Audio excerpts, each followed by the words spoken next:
I thought she wanted family bonding until I overheard a speakerphone call referring to me as an obstacle to be removed. The night before Thanksgiving, they handed me a menu for 30 people, a strange kitchen, and a trap set to destroy my reputation. They expected me to cook. Instead, I left the oven cold. I booked a ticket and flew straight to the one place they never imagined I would dare to go.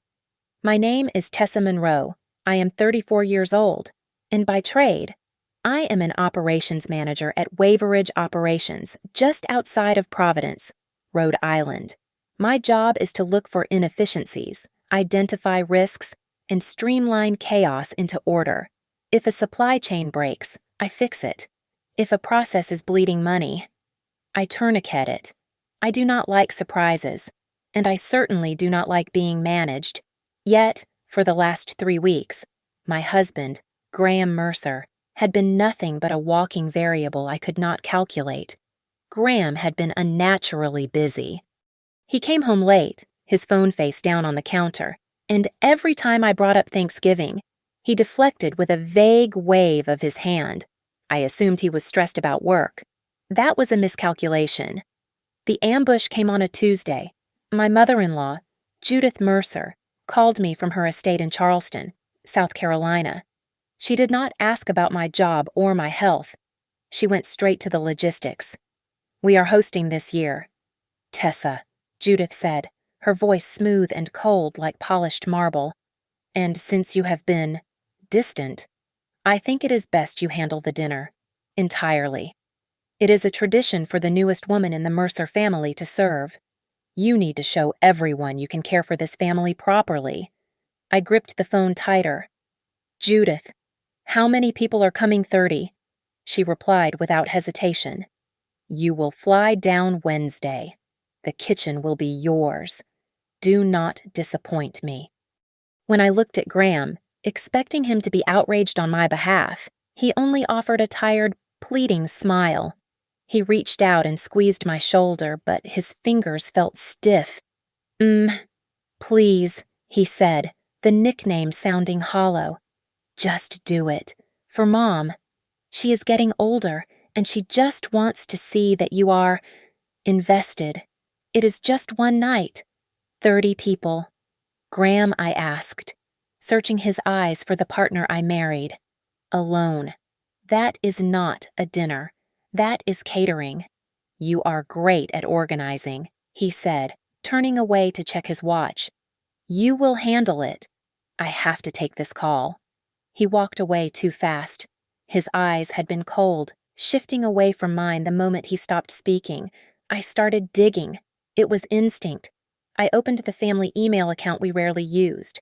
There was an email from Judith to Graham with the subject line, "Seating Arrangement." I opened it. It was not a casual list. It was a strategic diagram. There were notes next to specific names. "Place Tessa here so she faces the wall. Ensure Aunt Mary is next to the camera angle."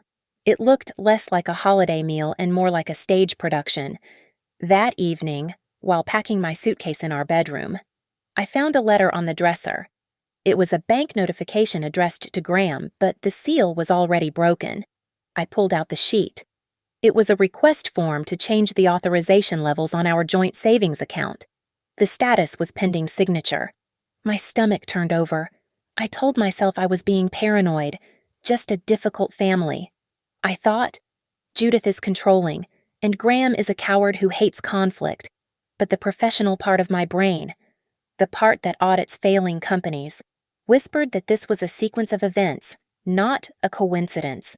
A chaotic environment is often a smokescreen for theft or restructuring. I did not confront him. Not yet. I needed to see the facility. I needed to assess the liability. So I finished packing. I drove to the airport the next morning while Graham took a later flight, claiming he had a last-minute meeting. I boarded the plane to Charleston with a knot in my chest. I was not going there to cook a turkey.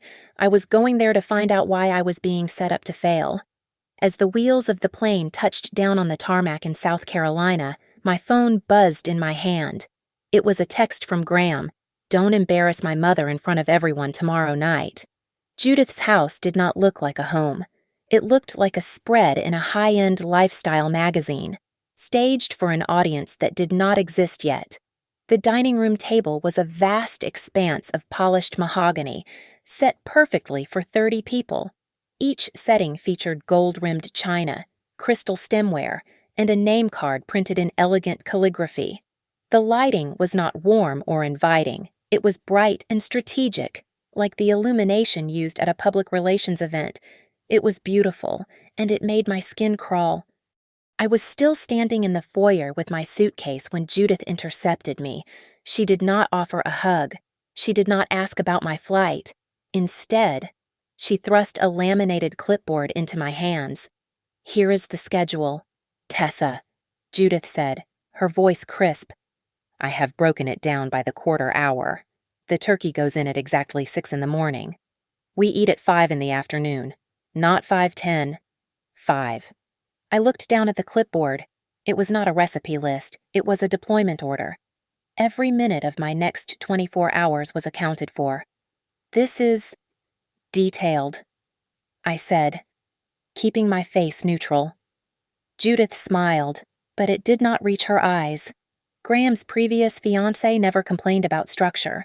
She understood that running a Mercer holiday is a duty, not a hobby, but I suppose we all have different capacities. She turned on her heel and walked away before I could respond. I took my bag to the guest room and changed, then went straight to the kitchen to assess the workspace. As a logistics manager, I know how to spot a bottleneck. This kitchen was a disaster waiting to happen. It was a chef's kitchen with marble countertops and 6 burners, yet it was stripped of essential tools. I opened every cupboard. There was no stand mixer. The only roasting pan available was too small for a 20-pound bird. The knives in the block were dull. It was as if someone had meticulously removed everything required to make the job efficient, ensuring I would be scrambling and sweating. Graham arrived 2 hours later. He came through the front door, looking flushed and distracted, when he saw me standing by the island. He put on a performance. He walked over and kissed my forehead, loud enough for the relatives in the living room to hear. "You are an angel for doing this, babe," he said, though his eyes were darting toward the patio doors. "I knew you would step up." "Mom is so happy, Graham. There is no mixer," I said quietly. "And the knives are useless." He squeezed my shoulder, his grip tight and dismissive. "You will figure it out. You always do." I have to go say hello to Uncle Robert. Before I could protest, he retreated to the back porch, joining the circle of men drinking scotch and smoking cigars. He had delivered me to the firing line and then excused himself to the safety of the bunker. I was staring at the dull knives when a woman I did not recognize entered the kitchen. She was younger than me, wearing a tailored beige suit that looked severe for a holiday gathering. "I am Lena Price," she said, extending a hand that felt like ice. "I am the brand consultant for Judith's Charity Foundation. Judith speaks so highly of your efforts." Her eyes raked over my outfit, assessing the fabric and the fit. She was not looking at me like a guest looks at a host. She was looking at me like an actuary looks at a liability. "Nice to meet you," I said. "I will be observing tomorrow," Lena said with a tight smile. "Just to help things run smoothly. Judith says you can be a bit fragile under pressure." She turned and walked back to the living room. I followed her to the doorway, staying out of sight. I could hear Judith holding court near the fireplace. My daughter-in-law is a bit sensitive. Judith was saying to a group of nodding aunts, "We have to set clear laws for her. She needs boundaries, or she unravels." I stepped back, my blood running cold. I looked across the dining room. In the corner, nestled between 2 large potted ferns, was a small black camera mounted on a tripod. A red light blinked softly. "Just capturing family memories," Judith called out to someone, but I looked at the angle of the lens. It was not pointing at the head of the table where the family would sit. It was angled directly through the archway, focused sharply on the kitchen island. It was framed to capture the cook, not the dinner. I walked back to the island, my heart hammering a slow, steady rhythm against my ribs. Someone had left an iPad on the counter near the spice rack. The screen lit up with a notification from a group chat titled Operation Thanksgiving. The message was from a number I did not know. Remember to hit record when she starts to snap. I did not scream. I did not throw the iPad against the wall. I did not march out to the porch to drag Graham inside. I calmly pulled my phone from my pocket, snapped a clear photo of the screen, and slipped my phone back into my pocket. I looked at the blinking red light of the camera in the other room. They wanted a show. I began to build a timeline in my head. I did not go to the guest room to sleep. I waited until the house settled into a heavy silence. I took a blanket from the linen closet and curled up on the oversized sofa in the living room, positioning myself in the shadows where the hallway light could not reach me.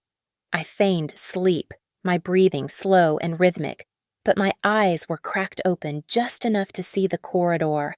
My body was tired, but my mind was vibrating with the cold, sharp focus I usually reserved for high-stakes quarterly audits.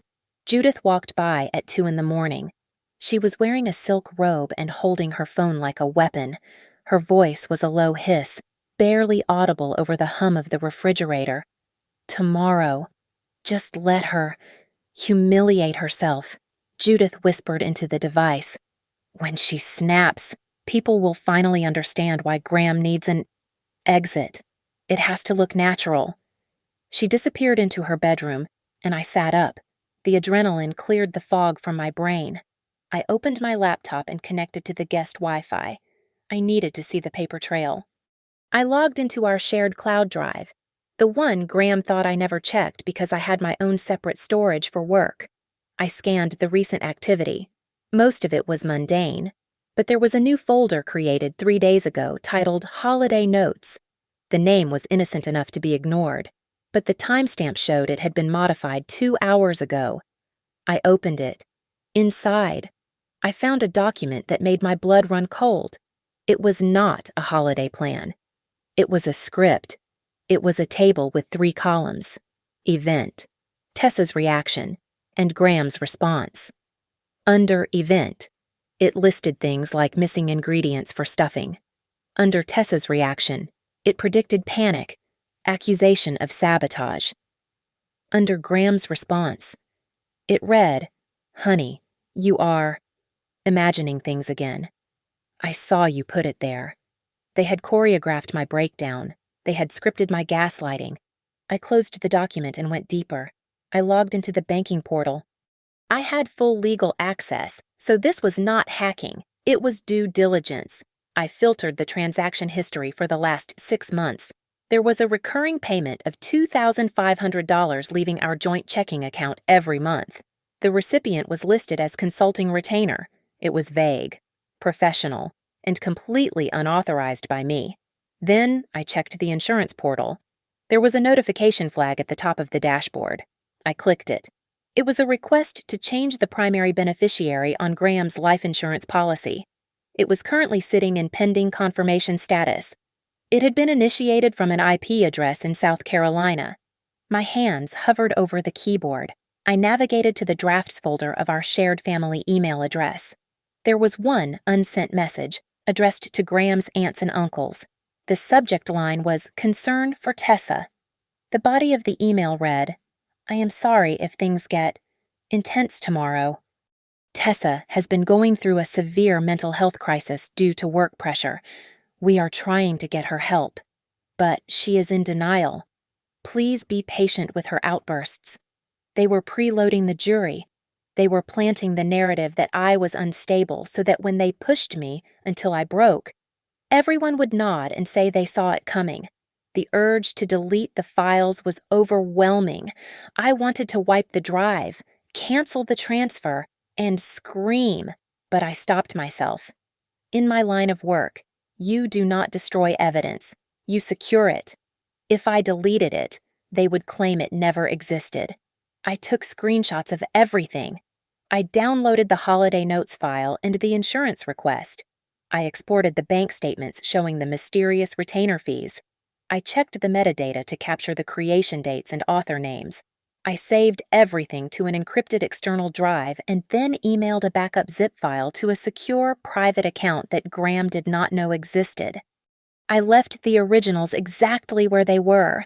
I did not want to trip any alarms. I closed the laptop and sat in the dark. The house was silent, but the noise in my head was deafening. This was not a Thanksgiving dinner. It was a performance review where the outcome had already been decided. They were not asking me to cook a meal. They were asking me to dig my own grave so they could push me in.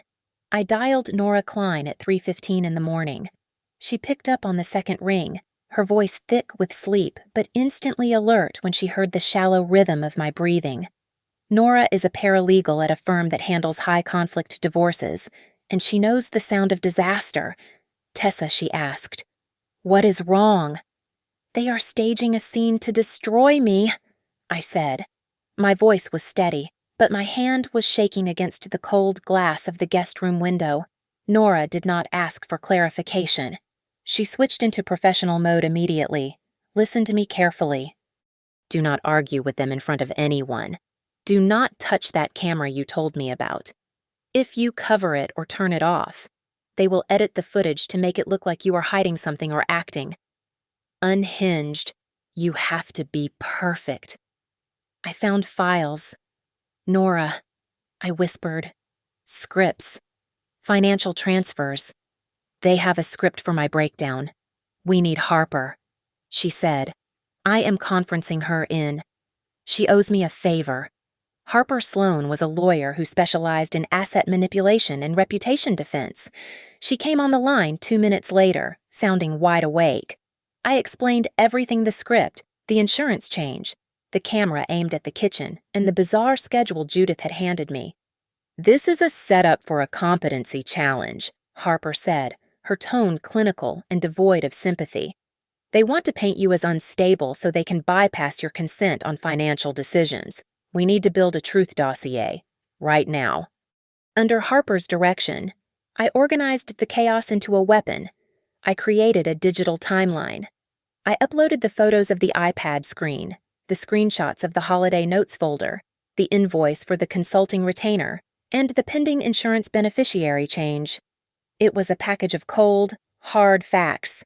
"Now, secure your perimeter," Harper commanded. I logged into my work email. I sent a request to our HR department asking for a certified log of my system logins and travel schedule for the past 6 months.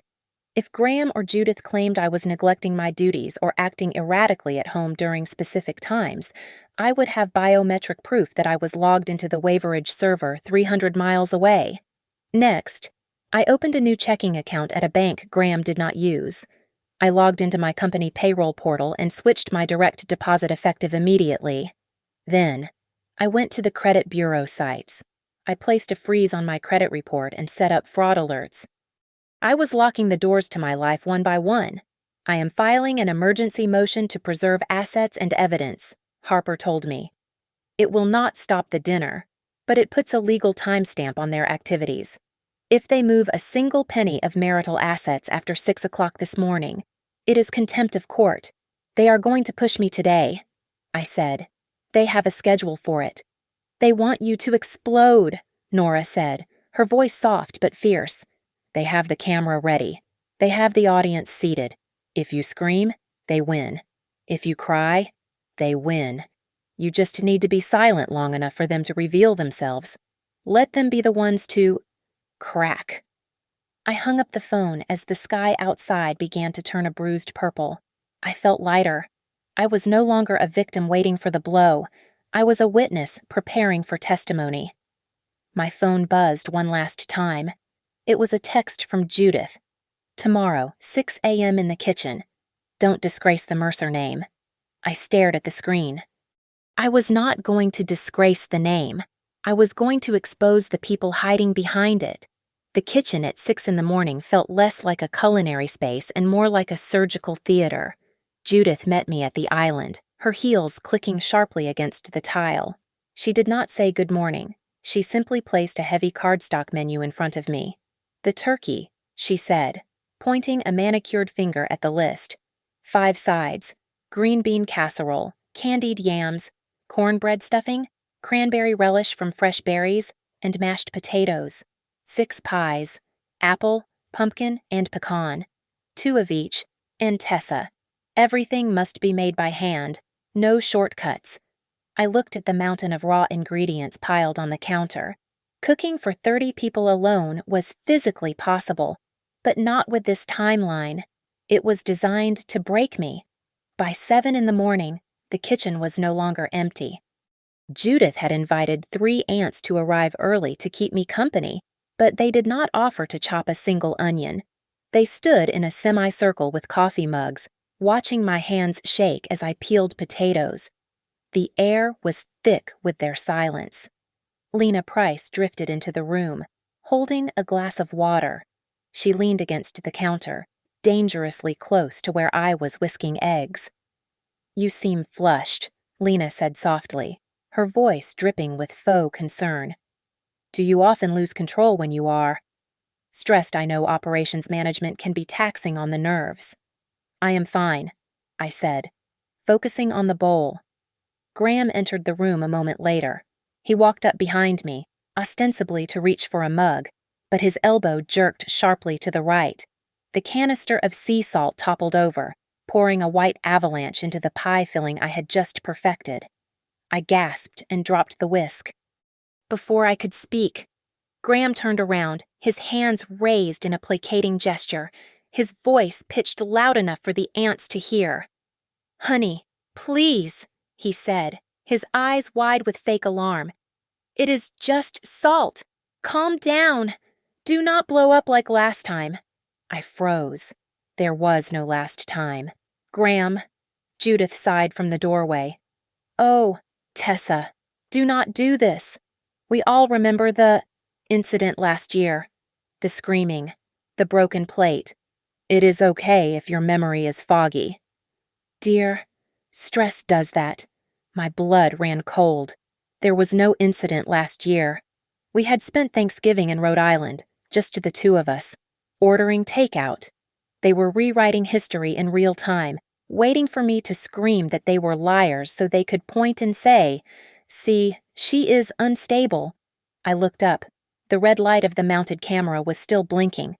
But then I saw something else. Nestled between the jars of basil and oregano on the spice rack was an iPhone, propped up and recording.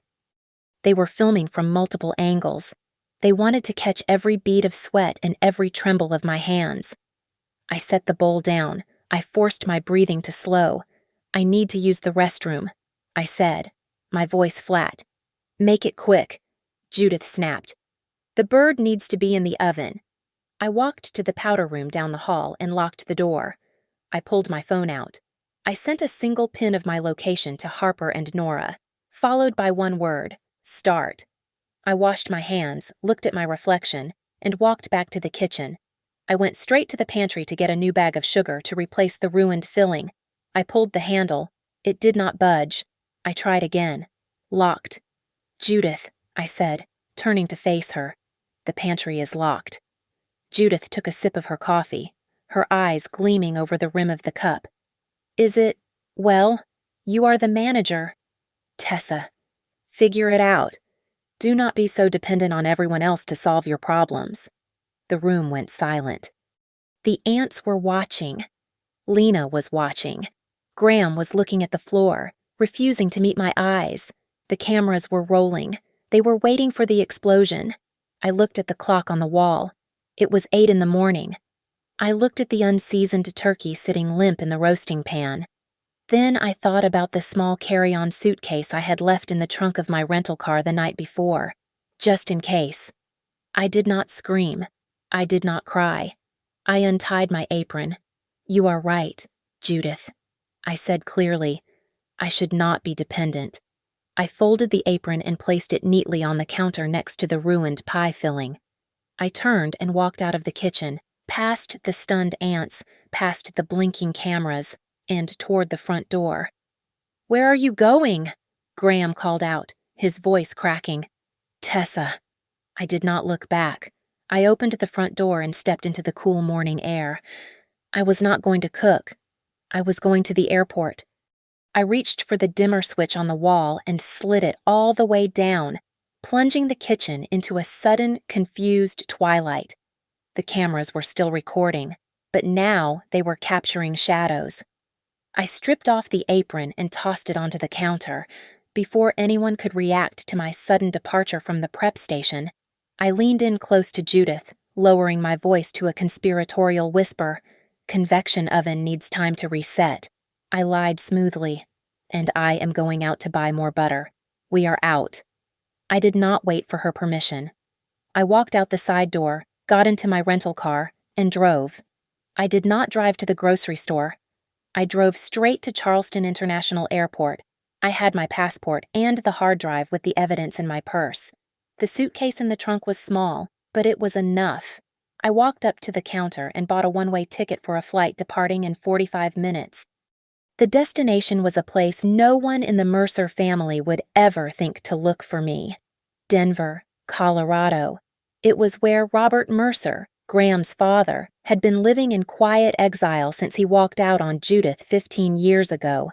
Once I was seated on the plane and the cabin pressure equalized. I opened my laptop. I connected to the in-flight Wi-Fi and pulled up the dossier I had compiled. I zoomed in on the invoice for the consulting retainer. I ran a search on the tax identification number listed on the bottom of the bill. The results loaded, and my jaw tightened.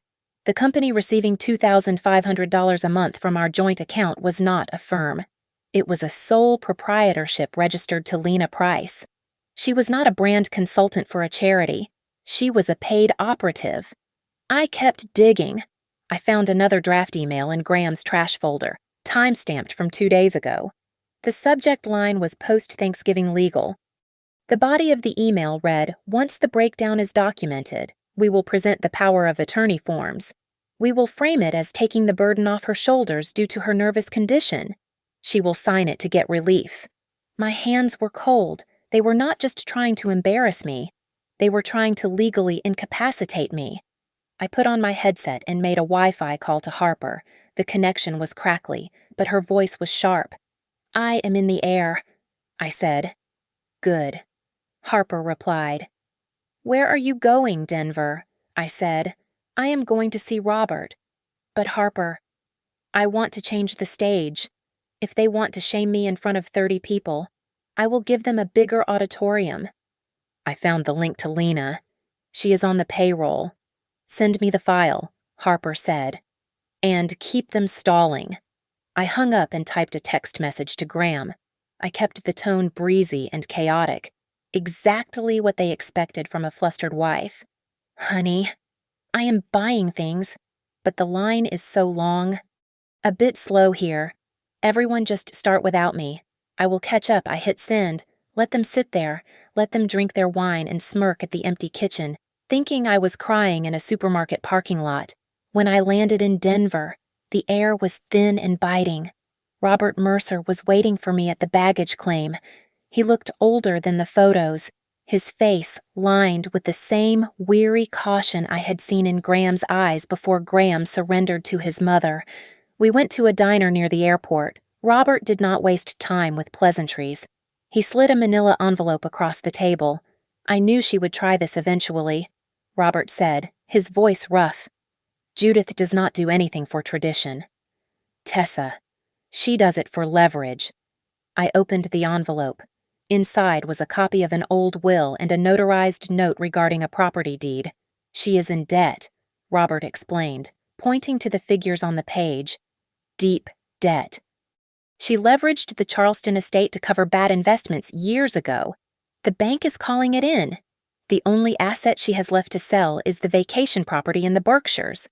The lake house," I asked. "But that is in Graham's name.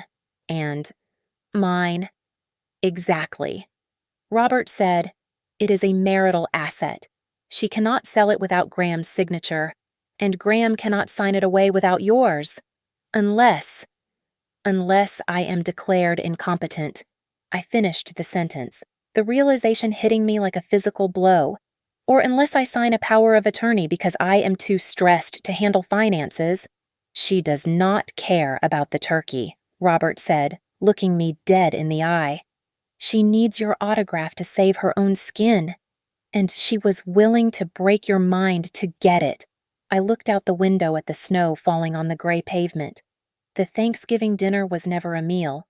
It was a coercion tactic disguised as a holiday. I turned back to Robert. Why do they need a breakdown? Why go through all this trouble? It is about the Berkshires' property, Robert said, tapping the document with a calloused finger. It is a sprawling estate on the lake. It is worth over $2 million. Judith needs the liquidity to cover her losses, but the deed is structured as a tenancy in common. She cannot sell her share without the consent of the other owners. That means Graham. And since you are married without a prenuptial agreement regarding that specific asset class, Graham needs you. I stared at the paper. It was so simple. It was not about stuffing a turkey or proving my domestic worth. It was a transaction. But why the breakdown, I asked? Why not just ask me to sign? Because Judith knows you read the fine print, Robert replied, taking a sip of his black coffee. You would have asked to see the valuation. You would have seen the debt. If you are declared temporarily incompetent due to a severe mental health crisis, Graham can petition for emergency guardianship or activate a power of attorney to handle urgent financial matters on your behalf. He signs for you. Judith gets her money. You get a therapy bill. My phone buzzed on the table. It was Harper. I put her on speaker. We found the loop. Tessa, Harper said, her voice sounding tinny through the device. That $2,500 a month going to consulting retainer. It does not stay in Lena's account. It gets transferred to a shell company, then donated to the Mercer Family Charity Foundation, which Judith controls. Then, the foundation pays Lena Price a consulting fee for brand management. They are using your marital funds to pay the woman hired to destroy your marriage. It is a closed circuit, I said, feeling a cold fury settle in my chest. They are making me pay for my own assassin. I have more, Nora chimed in, having been silently listening on the line. I traced the IP address of the cameras inside the house.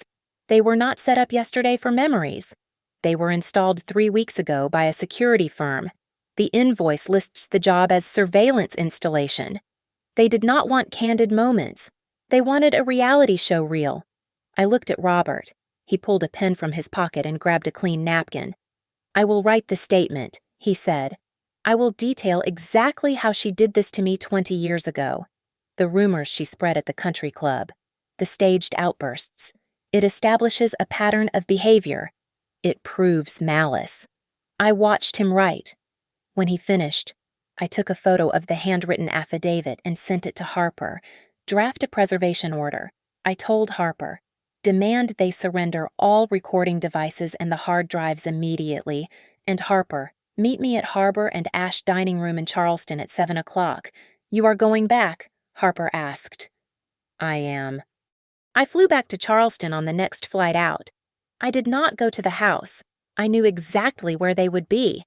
When I failed to cook the dinner, Judith would have pivoted to her backup plan immediately to save face. She would have taken the entire party to the most expensive venue in town, playing the victim who had to scramble because her daughter-in-law had a breakdown and abandoned the family. I called the manager of Harbor and Ash Dining Room from the taxi. I need the private room, I said, my voice projecting the authority of a woman who manages million-dollar logistical chains, the one directly adjacent to the Mercer party. I am paying in full, up front, and I need the partition doors unlocked but closed. I walked into the restaurant at 7:15. I was not wearing the apron or the sweatpants I had fled in. I was wearing the suit I had traveled in, sharp and professional. I sat in the dark, private room, listening to the clatter of silverware and the murmur of voices through the thin wall separating me from 30 people who thought I was currently sedated or crying in a hotel room.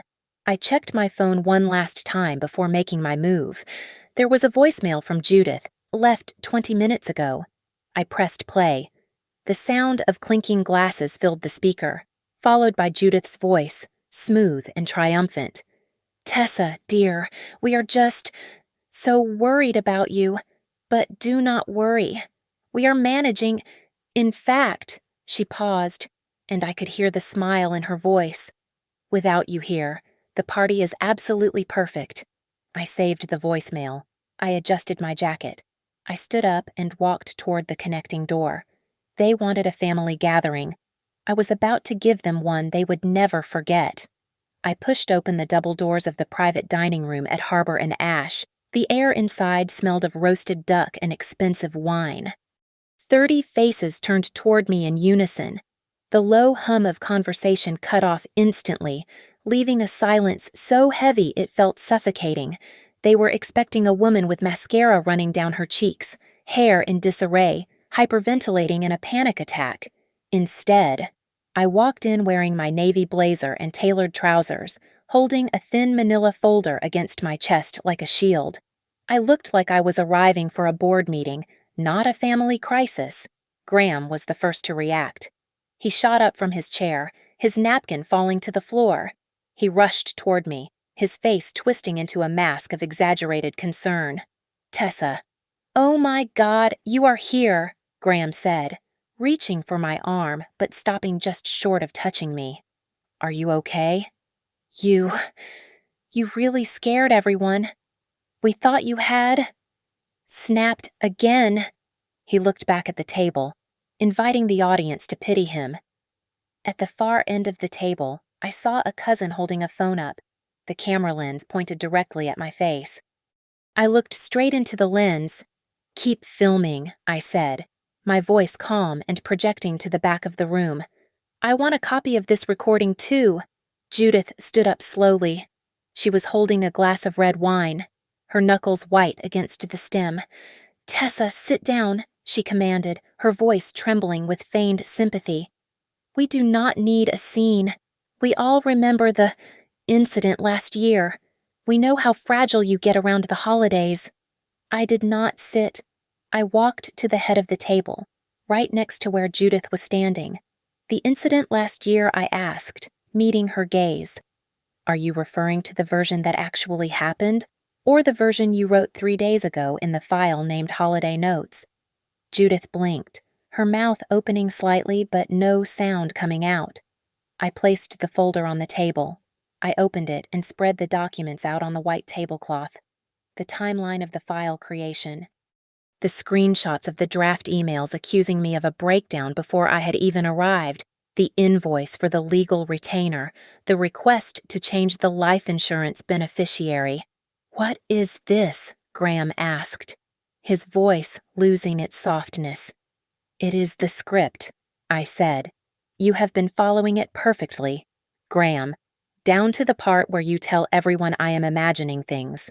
Lena Price, who was seated near the center of the table, quietly pushed her chair back. She reached for her clutch, trying to blend into the wallpaper. "Sit down." "Lena," I said sharply. She froze.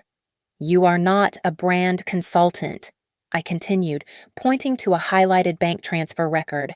"You are on a retainer of $2,500 a month, paid from my joint account, laundered through Judith's charity. You are a paid crisis manager, and I am the crisis you were hired to manage." The room was dead silent. A fork clattered against a plate. "Is that true?" The voice came from Uncle Robert, not Graham's father, but Judith's brother. He was looking at the menu of tasks Judith had given me, which I had placed next to the emails. "Did you really make her cook for 30 people alone?" "Judith," he asked, his brow furrowing. With no help. The narrative was cracking. The audience was no longer watching a crazy woman. They were watching a conspiracy unravel. It was a test, Judith snapped, her composure slipping. She needed to show commitment. But look at her. She is clearly paranoid. Checking bank accounts, tracking emails. This proves she is unstable. I looked at Graham. He was staring at the documents, his face turning a deep, blotchy red. The look of the worried husband was gone, replaced by the sneer of a man who had been caught. "You hacked my accounts," Graham hissed, stepping closer to me, his hands balling into fists. "You had no right to look at those files. That is an invasion of privacy." "It is a joint account." "Graham," I said, my voice dropping to a steel whisper, And I did not hack anything. I just stopped closing my eyes. Shut up, Graham shouted, slamming his hand down on the table, making the wine glasses jump. Just shut up! You are ruining everything. The entire room recoiled. The mask had fallen. The camera was still rolling. But now, it was recording the real Graham Mercer. Graham's shout was still echoing in the room when Lena Price decided she was not going down with the ship. She stood up, her chair scraping loudly against the floorboards. She looked at Judith, her eyes narrowing into slits. "I am not taking the fall for this," Lena said, her voice shaking slightly. "You told me I just needed to guide the narrative. You said she was unstable and needed help. You are the one who wanted her to sign the papers tonight," Judith gasped, pressing a hand to her pearl necklace. "How dare you? I paid you to help the charity." Graham turned on Lena, his face pale and sweating. "You wrote the emails." "You told me what to say." Lena laughed, a sharp, humorless sound. "I wrote them because you begged me to." "Graham, you said, please, just write the lines for me. I do not know how to lie to her face without stumbling." "You asked for the script." The double doors to the private room opened again. Harper Sloane walked in. She did not look like a dinner guest. She looked like an executioner in a black suit. She walked straight to the table and slammed a stack of documents down next to the expensive wine bottles. "This is an emergency temporary restraining order," Harper announced, her voice cutting through the chaos. "It freezes all marital assets immediately. And this," she pointed to a second document, "is a court order demanding the immediate surrender of all recording devices installed in the Mercer residence. We know about the cameras." Judith looked around the table, her eyes wide and wet with tears. She reached out toward her sister-in-law. I was just trying to protect the family legacy. You do not understand. She is ruining us." I pulled my phone out and tapped the screen. The volume was all the way up. I played the recording I had captured from the iPad in the kitchen earlier that day. Judith's voice, rang out clearly in the silent room. "Remember to hit record when she starts to snap." The silence that followed was absolute. The guests were no longer an audience watching a family drama. They were a jury looking at a criminal. The cousins who had been filming lowered their phones. The aunts looked at their plates. An elderly woman at the far end of the table, Great Aunt Clara, set her wine glass down with a heavy thud. "It is Robert all over again," Clara said, her voice raspy but loud enough for everyone to hear. "You did the exact same thing to your husband 20 years ago. Judith. You drove him mad until he signed the deed, and then you painted him as the villain." Graham looked at me, his eyes pleading and desperate. He reached out a hand, trembling. "Tessa, please," he stammered. "You just had to play the part of the good wife. If you had just played nice, everything would have been smooth. We could have fixed the debt." He stopped, realizing too late what he had said. The room gasped. He had just admitted there was a script. He had admitted the goal was not a dinner, but a performance to cover a debt. I looked at him, feeling nothing but a cold, hollow distance. I did not ruin the party. "Graham," I said quietly, "I just gave it the correct name. It was never a dinner. It was a trap. It was not a trap." Judith shrieked, standing up so fast her chair tipped over. "We needed to save the lake house. Then show them the paper," I said, pointing to the leather satchel Graham had brought with him, sitting by his feet. "The one you were going to hand me after I cried. The one you were going to make me sign while I was hyperventilating." Graham froze. "Open the bag, Graham!" I commanded.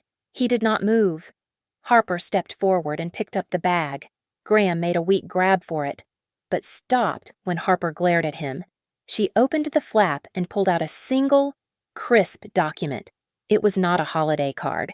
It was a general power of attorney, granting Graham Mercer full control over my financial and legal decisions. citing incapacitation due to severe nervous distress. It was dated for today. They had brought a pen. "They were going to make you sign this tonight," Harper said to the room. Judith slumped back against the wall, her face gray. Graham put his head in his hands. The turkey on the table sat cold and untouched, a centerpiece for a family that had just shattered into a million pieces. Harper placed the document on the center of the table, smoothing it out with a deliberate, terrifying slowness. The paper was bright white against the burgundy tablecloth. It was the general power of attorney, waiting for a signature that would have stripped me of my autonomy. Judith recoiled as if the paper were radioactive. "I did not know he had that," Judith stammered, her voice pitching high and thin. "Graham must have printed it on his own. I had nothing to do with it." I reached over and tapped the margin of the document. In blue ink, right next to the signature line, was a handwritten note in cursive script. It read, "Wait until after the dessert course to hand her the pen. She will be pliable then." "Is that Graham's handwriting?" "Judith," I asked, my voice cutting through the room like a razor. "Or is that yours?" Judith went pale. The guests craned their necks to see the incriminating note. The matriarch who prided herself on perfection had left her fingerprints on the weapon. Harper stepped forward, her presence dominating the room. "This is evidence of conspiracy to commit fraud and coercion. Any further attempt to force my client to sign anything will be met with immediate criminal charges. From this moment on, no one at this table speaks to Tessa Monroe without me present." I looked at Graham. He was slumped in his chair, looking small and defeated. He was no longer the partner I loved. He was just a man who was too weak to say no to his mother. "You have two choices." "Graham," I said, "option 1 is that Harper files a lawsuit tomorrow morning that will make the evening news. We will release the audio recordings, the emails, and the financial records to the public." Graham flinched. "Option 2, I continued. "You sign a binding agreement right now to surrender all recording devices, cease all defamatory statements, and you vacate our home in Rhode Island by tomorrow night. You stay in a hotel until the divorce is finalized." "Tessa, please," Graham whispered, tears leaking from his eyes. "Can we just talk about this in private? Just you and me, I can explain." "No," I said. "You wanted to humiliate me in public. You wanted an audience for my breakdown. So now you have an audience for my departure. We do this in the light." Lena Price, realizing the ship was sinking fast, pulled her phone out. "I am sending the emails to your lawyer now," Lena said, her voice shaking but determined. "I have the thread where Judith explicitly instructed me to push her buttons until she cracked. I am not going to jail for this family." "You traitor!" Judith screamed. She lunged across the table, her hand clawing for the file folder I had brought. Her arm swept through the centerpiece, knocking over a carafe of red wine. The dark liquid splashed across the pristine white tablecloth and onto her beige dress, looking like a gruesome wound. "It is my house!" Judith shrieked, her face twisted in ugly, raw rage. "I am the victim here. She is the one who is crazy. Look at her." The cameras were still rolling, capturing every second of it. But they were not pointing at me. They were pointing at Judith, who was hyperventilating and screaming while covered in wine. She had given them the breakdown she had promised, but it was her own. I did not smile. I did not gloat. I simply reached into my purse and pulled out my house key, the key to the home Graham and I had shared for 5 years. I placed the metal key on the table, right next to the wine stain. It made a small, final clink sound. I did not cook dinner to prove I was worthy. "Judith," I said, looking her dead in the eye, "and I am not leaving to run away. I am leaving to prove I am free." I turned and walked out of the private room, through the restaurant, and out the front door. The night air in Charleston was cold and crisp. I took a deep breath, filling my lungs with oxygen that felt cleaner than it had in years. I hailed a taxi and gave the driver the address of my hotel. I did not look back at the restaurant. Behind me, The Mercer family was drowning in the wreckage of their own trap. I was already moving forward. Thank you so much for listening to this story. I would love to know where you are tuning in from, so please drop a comment below and share your thoughts on Tessa's decision. Don't forget to subscribe to Victoria Revenge Stories, like the video, and hit that hype button to help this story get heard by even more people. Stay strong.